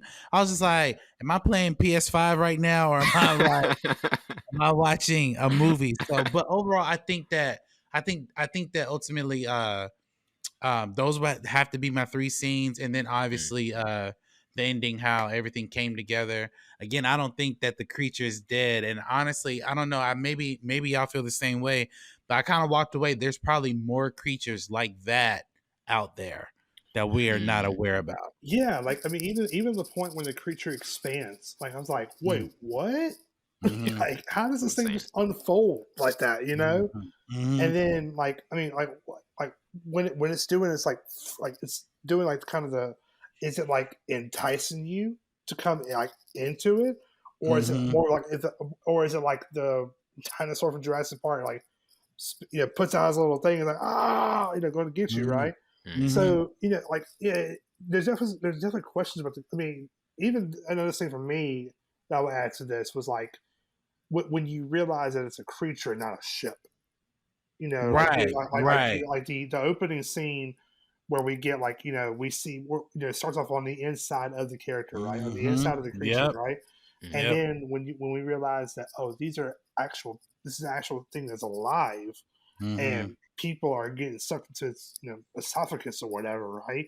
But it's interesting. I wonder if there's like a point of why it maybe it's like to keep itself from getting torn up, but like, is there a reason why it deposits all the metal stuff down, right?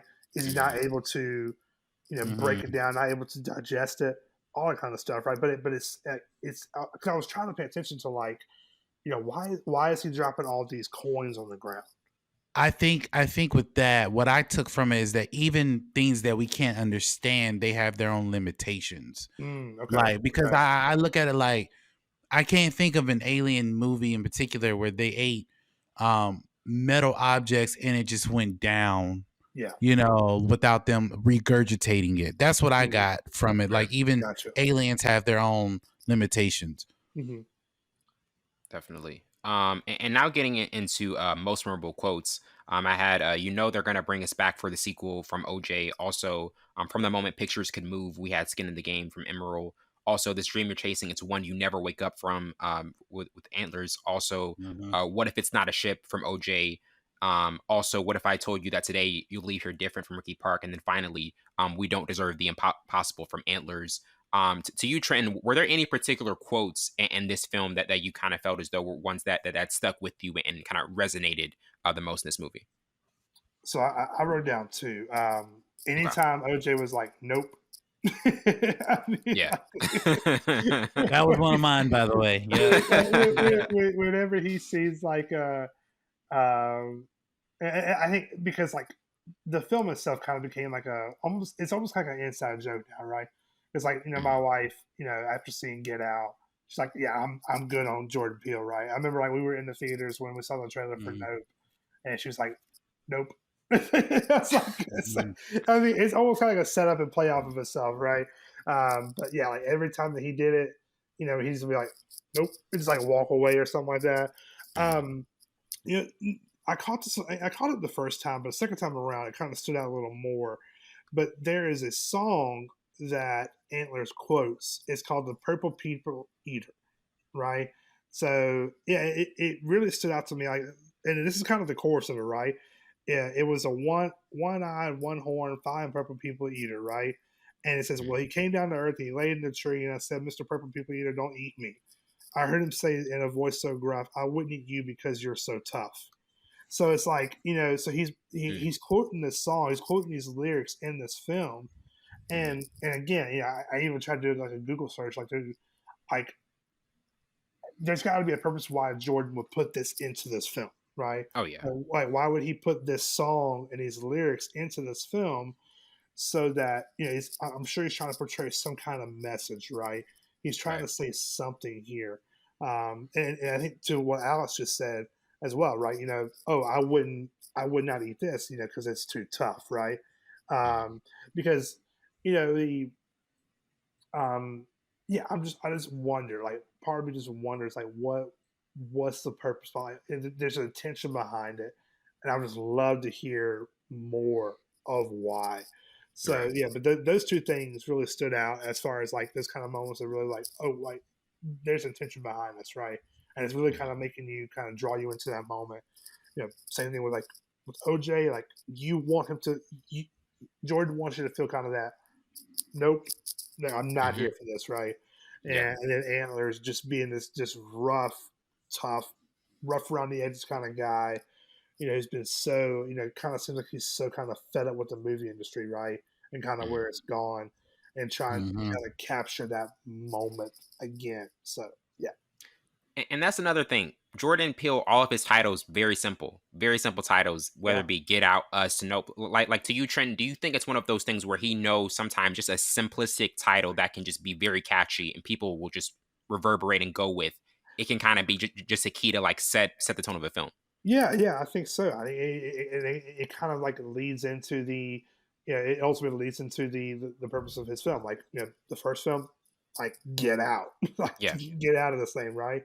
Mm, Us, it's not you, no, it's us. We mm, are one, right? And yeah. then with Nope is like, yeah, Nope, I want nothing to do with this because it's Right. not good for me. Definitely. To you, Alex, what were some of the memorable quotes that kind of stood out to you in this movie? To Trent's point, because one of my quotes was when OJ said nope, it made me think about, like, how, and I only seen this with black people. I'm gonna be honest. When we go to theme parks and we see these crazy roller coasters, we're like, oh, nah, I'm not gonna do that. Nope, I'm good. I'm good. Yeah. And every time I see OJ say that in the movie, I would say the same thing. I'd probably use other words too, but I'd be like, why am I here? Oh, Like, nah, no, bruh. no, Nah, no, nah, it's just nah. not gonna happen, you know. Yeah. And then also that quote where I forget who said it. I believe it was OJ, where he was like, "What if it's not a ship?" You know, Yeah. but yeah, like, and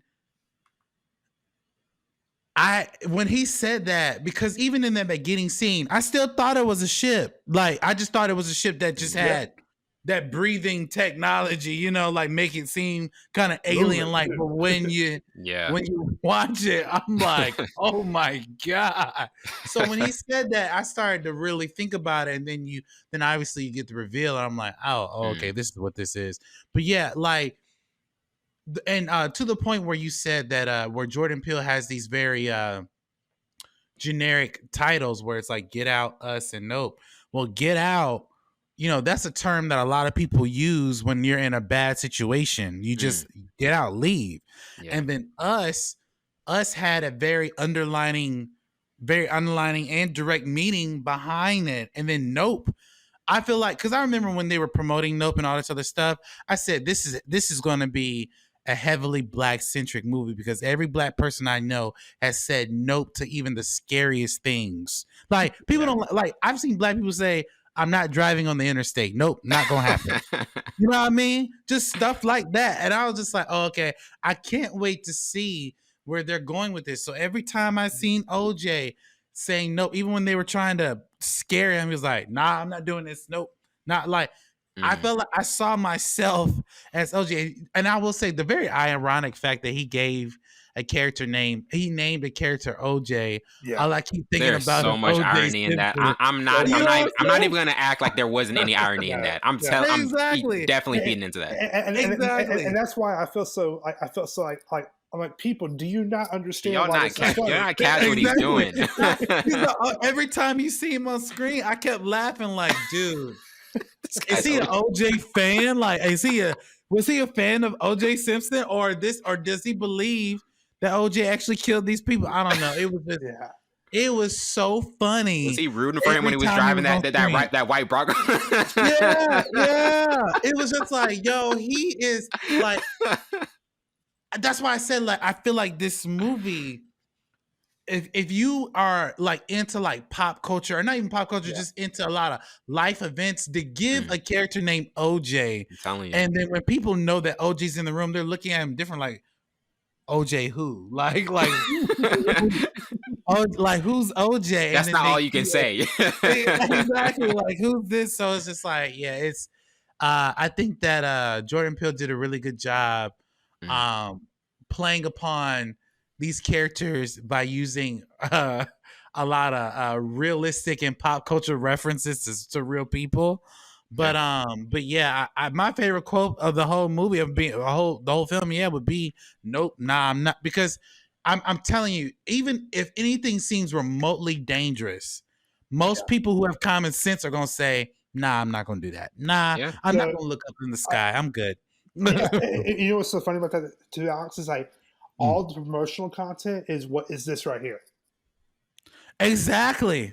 Right? Exactly. And then the whole premise of the movie is to because like that's why I said at the top of the show, I said one of the themes I got from it is that, you know, a lot of people in general, but more, I would say more so black people, we like to mind our own business. If we know there's something up in the sky, we not gonna look, because we know the moment that happens, it's game over. Like, now you got to deal with what you just saw, and like that's why I noticed people just looking down, like, nah, man, I'm not gonna look up. I'm good. I'm good. But like, I think Jordan Peele did a really good job playing upon those traits with those characters.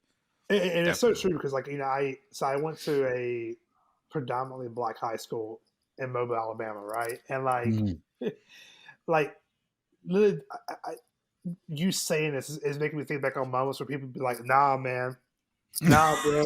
Like, especially with me, like being like one of the only white kids in class, like if I would do something or say something, be like, nah, bro, nope.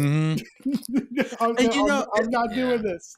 It's funny you bring that up. I recently, like 2 days ago, I was watching Rush Hour 2, and there's a scene where like the triad are climbing up this bamboo thing on a building, and Jackie Chan climbs up, and Chris Tucker winds up, starts to climb, and he sees someone falls down. Oh hell no, I'm good. And he takes the stairs, and all I kept thinking about was Nope, because I'm like, yeah, I'm not gonna climb up no bamboo thing to fight crime. Like, nah, nah. So man. that's why I felt like in this movie he was playing upon certain people who were like, they see them doing something crazy. Like, for instance, you never see black people on shows like Naked and Afraid, because it's just not gonna happen. And the moment you get invited to it, I know you'll see the invite and you'll be like, nah, I'm good. Y'all can have that. Like, so that. Like, I think that he did a really good job playing upon those traits. Yeah, I mean, you had a black family who owned a ranch and were basically cowboys, right? Yeah. I mean, yeah, it's just something that you just don't see. You don't really see. It is a thing, though. It is a thing. Yeah. I'm sorry. Well, this is a long. No. We're going long, bro. Hey, Nope deserves a long review. Nope deserves a long review. Jordan got us talking. Yeah, for sure. And getting into what did you like the most about the storyline, I definitely feel as though in this film there were Jordan Peele, he paid a lot of homage to certain genres. Obviously, Western, Alien. I feel as though like that was implemented very well. Even when they were in Ricky Park's office, you had posters of certain Western movies that were very significant, even for certain black actors. Like, to you, Trenton, what particular element of the storyline did you kind of like the most? I think there's a part of me that really kind of appreciates Jordan kind of leaving this open for interpretation, because I think sometimes, like, man, I think sometimes we're just so spoon-fed what's going on, right? Like, we expect to know what is going on at all times, right? And I think there's a difference, right? There's a difference between like expecting to know everything and then just bad storytelling, right? There are people who I'll just say that, like, the most recent string of Star Wars stuff has been some bad storytelling, right? Like, they have not done a good job of really fleshing out characters or making us be on board with who they are, right? Like Boba Fett. Like, how can you make us a sympathizer with Boba Fett when we have no experience with this character outside of him, basically being a kid, watching his dad get killed, and then getting eaten by a monster in a sand pit. Like, there's no way we can have sympathy for him if you're just basically kind of thrusting him before us. But I think something like with Jordan, though, I think he's kind of he's almost like how he's enticing us to go along the ride with him, right? Yeah. In the way that kind of Nolan does with some of his films, or some other directors, what do you think? I have my thoughts about it, but what do you think as the viewer, as the consumer? Kind of play on words from Jupe right there. As the viewer, as a consumer, what are we taking away from this, right? Yeah. Maybe it's not as clear as we really think it is. And I think right now, that's what I appreciate about this film is that there's kind of an artistic freedom to not be constrained, right? Which, I mean, as I'm saying this, it kind of makes sense with this movie, right? This movie is about these people who are trying to control these things that are not meant to be controlled, right? And in Jordan, in this case, he's being able to kind of tell a story that who cares what people. He may say, you know what? He may listen to this podcast next week and be like, you know what? I don't care what those guys think. I did it. That's what I wanted to do. And you know what? More power to you, bro. That's awesome. I'm glad you got to do that. I'm glad people gave you the freedom to tell your story.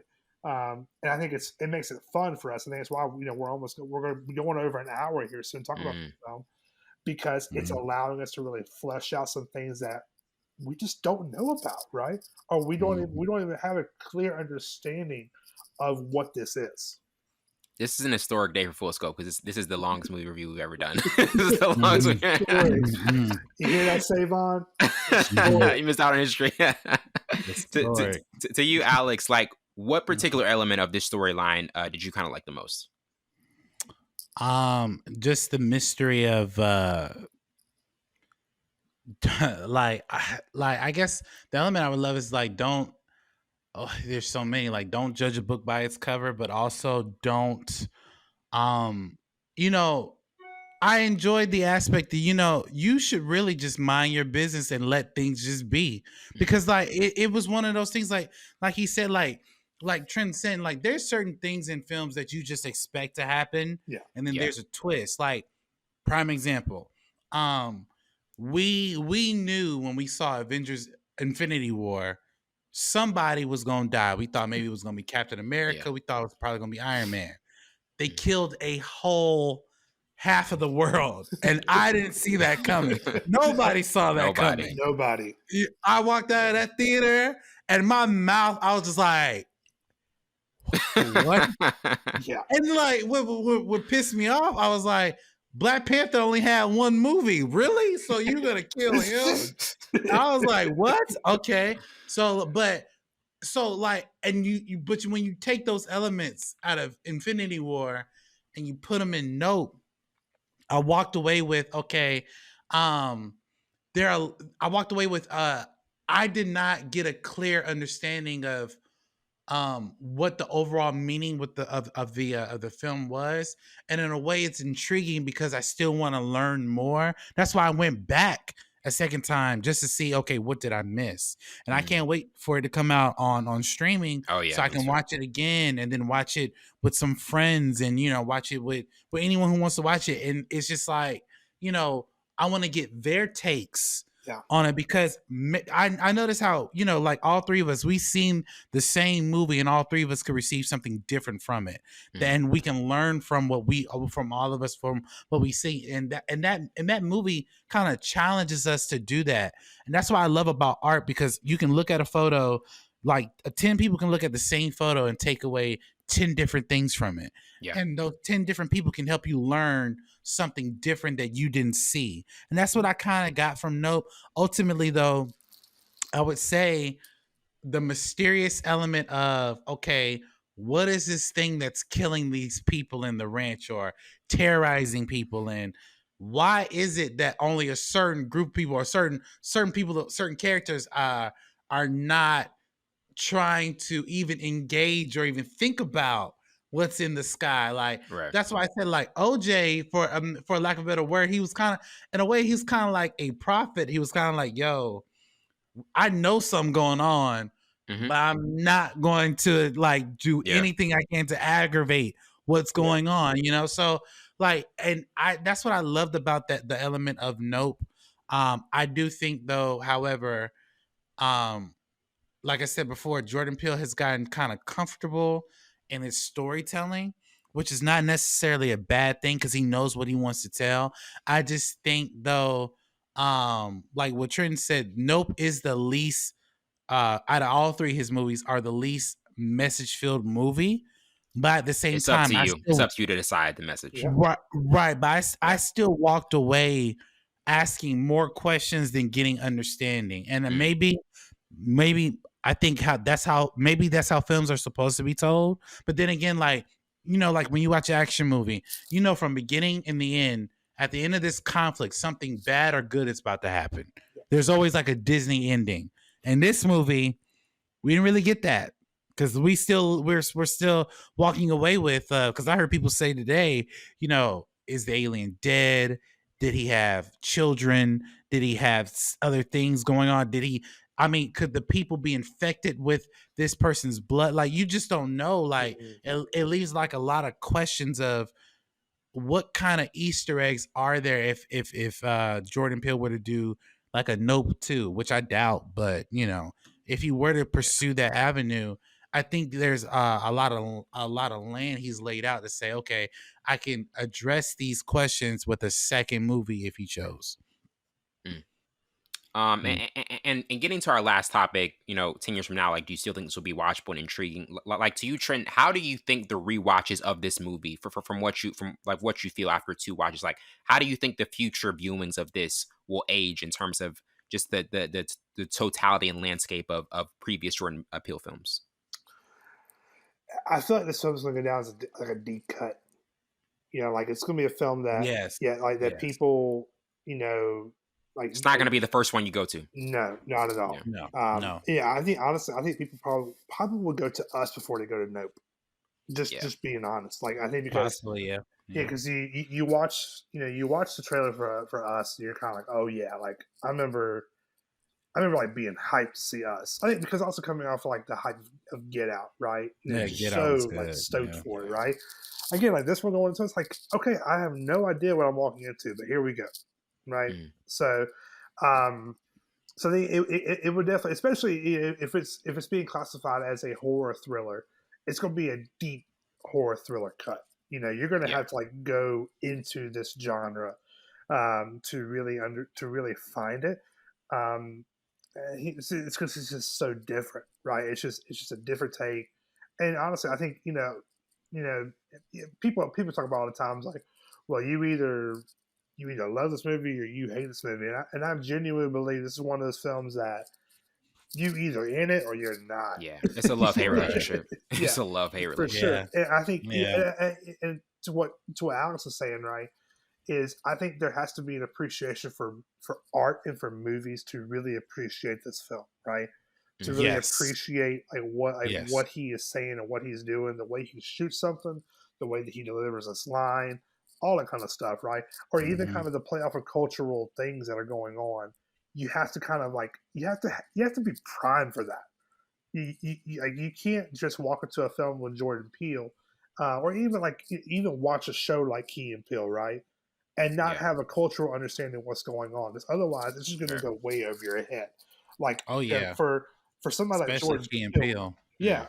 for somebody like Jordan Peele, the humor and the art is being able to express what your experiences are, right?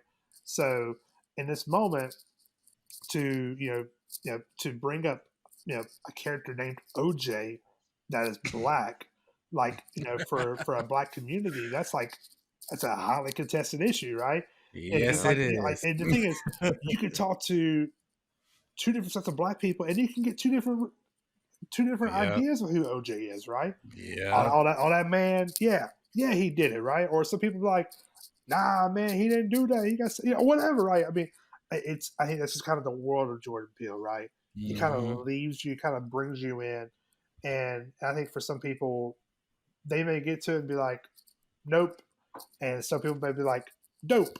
So you just never know.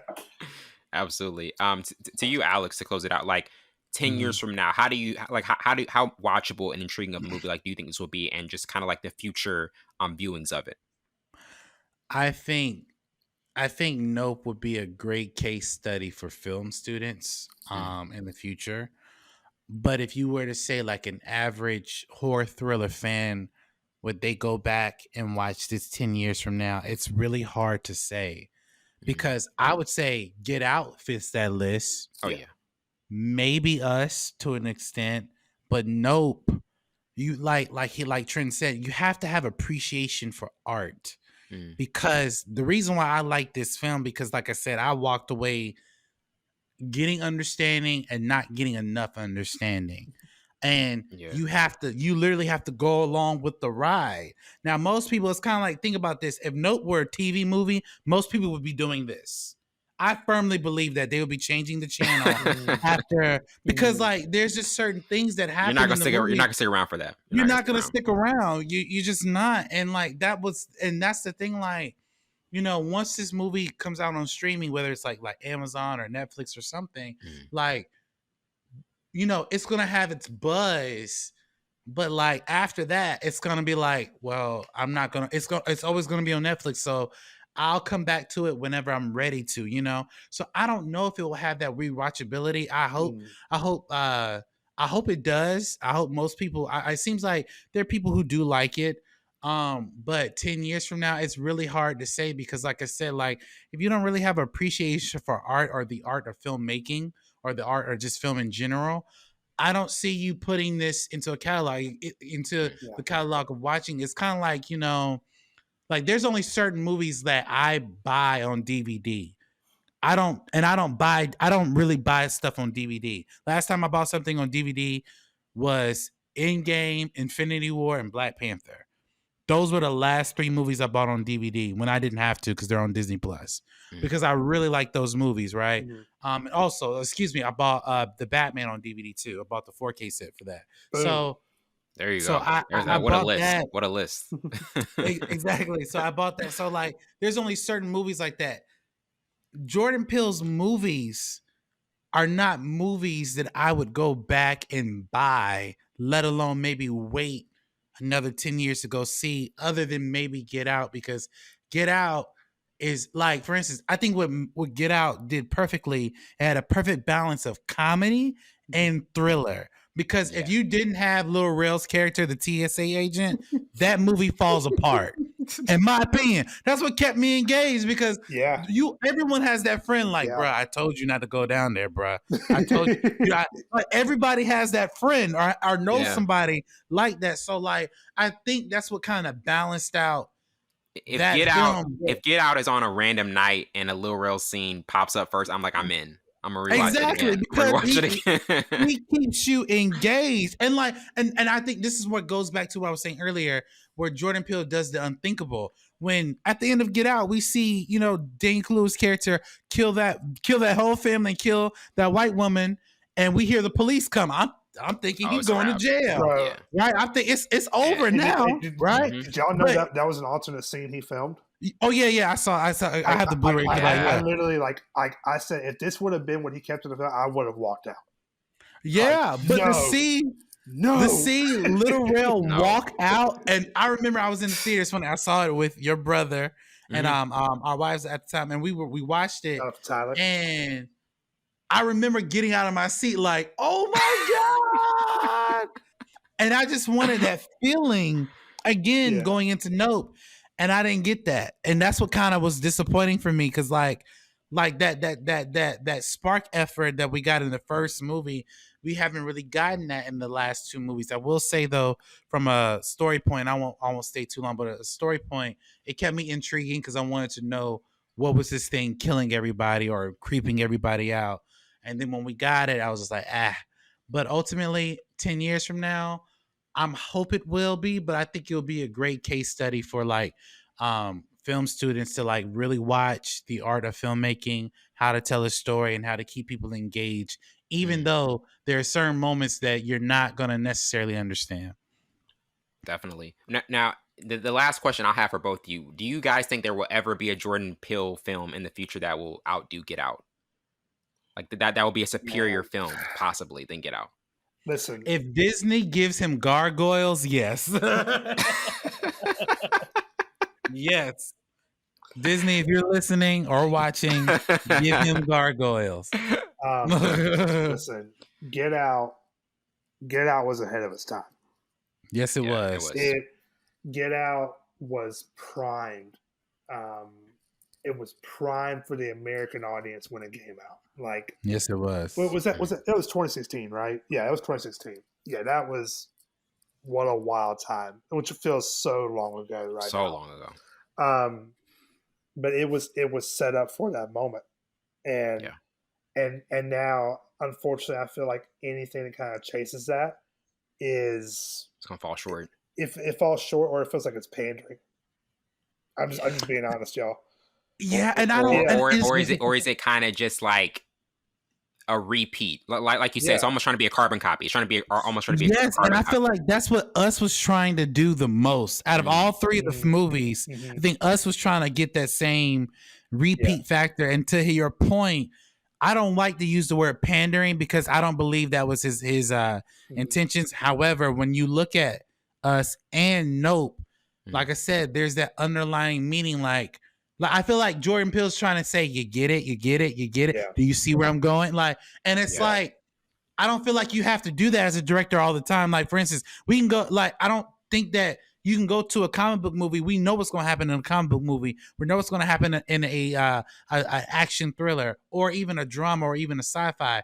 But with this movie, is like, okay, I want you to pay attention to this, but don't miss this. And it's just like, why is that always a reoccurring thing? And he did it really well in Get Out. But the last two films, I feel like he's missing that mark. But to your question, sorry, I didn't mean to interrupt, but to your question, do I think he'll make a movie better than Get Out? He's a very talented director and actor. So I think he can do whatever he sets his mind to. However, I'm hoping in the next up and coming years that he breaks away from that genre and do something different, like sci-fi or an action thriller or something crazy. Like like you can give him the opportunity to work with a like a top-notch cast. But I noticed though, Jordan Peele is like an indie director in a sense because he works on very low budgets. I was literally about to say that. Get Out, Us, and like for instance, Leonardo DiCaprio is not going to do a $40 million movie. No. That's just not going to happen. No. So I mean, unless he really likes the story, and he'll take like $1 million. He's got to be engaged. He's got to be fully engaged. Yeah. Right. So I noticed he's doing these very low budget movies, and he's trying to make something pop, kind of like the John Wick movies. They're very low budget, but they are really good movies. So I think that's the angle he's trying to gain. Yeah, and I was going to say this earlier, Alex, about like he was talking about like the visual effects, like it's like I mean that's the byproduct of a $60 million film. When you got people who are dropping like what was Thor? How much did they spend on Thor? Was it? It was $200 million. $200 million? Almost $250 million. Yeah. And Thor is light years behind Nope for me. Just being honest. Sure. Yeah. Because it wasn't that great. I mean, it was funny. It was definitely funny, but the story was just trash. Yeah. So, but and I would love to see like Jordan with like, maybe Universal comes forward like, hey, your next film, here's 150. Go run with this, right? But yeah, I just don't know. I mean, Get Out was such a catalytic moment for the movie industry, right? To really address like the issues it did in the way it did, being smart, being funny, being horrific. Right. I mean, it hit all the boxes, right? Yeah, it's a tall task. It's a tall task. I mean, there's a reason that certain directors are kind of separated from others, right? Like, I mean, certain directors will like hit that first one and then they're chasing that first one forever, right? And then there are certain directors who, I mean, I think we could say this right here, right? I think Nolan, I don't think he's made a film as good as The Dark Knight yet. Inception. I don't know. I mean, Inception's good, but I love The Dark Knight. Like that's I love The Dark Knight. Yeah. Yeah, I think The Dark Knight for me is such tied to a cultural moment for me, right? Yeah. Midnight premiere, being with friends. I mean, just blown away by what I saw, right? Yeah. But what I would say though is that every movie he's made has been like great in its own kind of way, right? Oh yeah, in its own context. Oh yeah, definitely. And but some directors though, like they try, like I mean Scorsese, right? He's done so many films, and they're all kind of good in their own way. Because every fan of Scorsese will have a different top three. They'll have a different top three. Oh yeah, because like I think he's really hit or miss, but like to your point, every fan will have their top three, and it'll be completely different. Yeah, absolutely. Well, Trenton, and Alex, what an extensive review. Thank you guys. Thank you guys for doing it. It was an absolute pleasure. Oh, anytime, man. I'm glad I could be on the show, man. This was fun. This was a lot of fun. Thanks, Wellington. Absolutely. Well, that wraps it up for tonight. I'm host Wellington Burns. This has been Full Scope. See you later.